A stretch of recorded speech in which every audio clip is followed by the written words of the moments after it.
ಓಂ ಸಾಯಿರಾಮ್.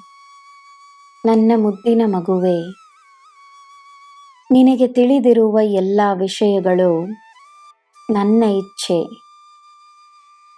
ನಿನಗೆ ತಿಳಿಯದಿರುವುದು ನನ್ನ ಇಚ್ಛೆಯಿಂದಲೇ. ನಿನ್ನಲ್ಲಿರುವ ಜ್ಞಾನ ನನ್ನ ಇಚ್ಛೆ. ನಿನ್ನಿಂದ ರಹಸ್ಯವಾಗಿರುವ ವಿಷಯಗಳು ನನ್ನ ಇಚ್ಛೆಯಿಂದಲೇ. ಯಾರ ಮನಸ್ಸಿನಲ್ಲಿ ಯಾವ ಭಾವನೆಯೋ ಅವರ ಜೀವನದಲ್ಲಿ ಅಂಥ ಪರಿಸ್ಥಿತಿಗಳು. ಸದಾ ಸಂತೋಷವಾಗಿ ತೃಪ್ತವಾಗಿರುವ ಮನಸ್ಸಿಗೆ ನೆಮ್ಮದಿ ಇರುತ್ತದೆ. ನಿನ್ನ ಎಲ್ಲ ಕಾರ್ಯಗಳಲ್ಲಿ ನಾನಿದ್ದೇನೆ.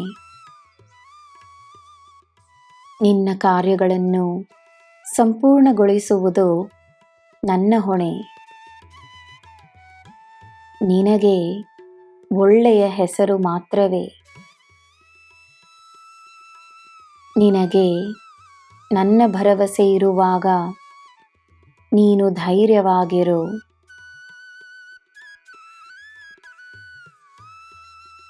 ತಾನು ಮಾಡುವ ಪುಣ್ಯದ ಕಾರ್ಯಗಳಿಂದಲೇ ಮನುಷ್ಯನು ದೇವರಾಗುವುದು. ಗೌರವವನ್ನು ಕೇಳಿ ಪಡೆಯದೆ ಸಂಪಾದಿಸಿಕೊಳ್ಳುವ ವ್ಯಕ್ತಿ ಎಲ್ಲ ದೇವರು ದೇವತೆಗಳ ಅನುಗ್ರಹವನ್ನು ತಾನಾಗೆ ಪಡೆದುಕೊಳ್ಳುತ್ತಾನೆ. ಅಂಥ ವ್ಯಕ್ತಿಗೆ ಪುಣ್ಯಗಳ ಶಕ್ತಿಯೇ ಸಾಕಾಗುತ್ತದೆ.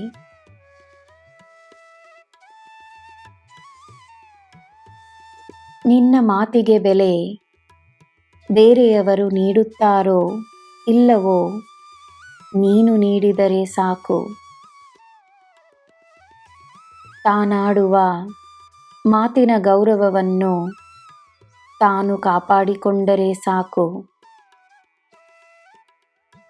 ನಿನಗೆ ನನ್ನ ಮಾತಿನ ಮೇಲೆ ಸದಾ ನಂಬಿಕೆ ಇರಲಿ. ಸಾಯಿ ನಿನ್ನನ್ನು ಎಂದೂ ಕೈಬಿಡುವುದಿಲ್ಲ. ನೀನೆಂದರೆ ಈ ಸಾಯಿಗೆ ಬಹಳ ಇಷ್ಟ. ನಿನ್ನಲ್ಲಿಯೇ ವಾಸವಾಗಿರುವ ನಾನು ನಿನ್ನ ಮೇಲೆ ಅಪಾರವಾದ ಪ್ರೀತಿಯನ್ನು ಹೊಂದಿರುವೆನು. ನಿನಗೆ ನಾನಿರುವಾಗ ಎಲ್ಲ ಶುಭವೇ. ಜೈ ಸಾಯಿರಾಮ್.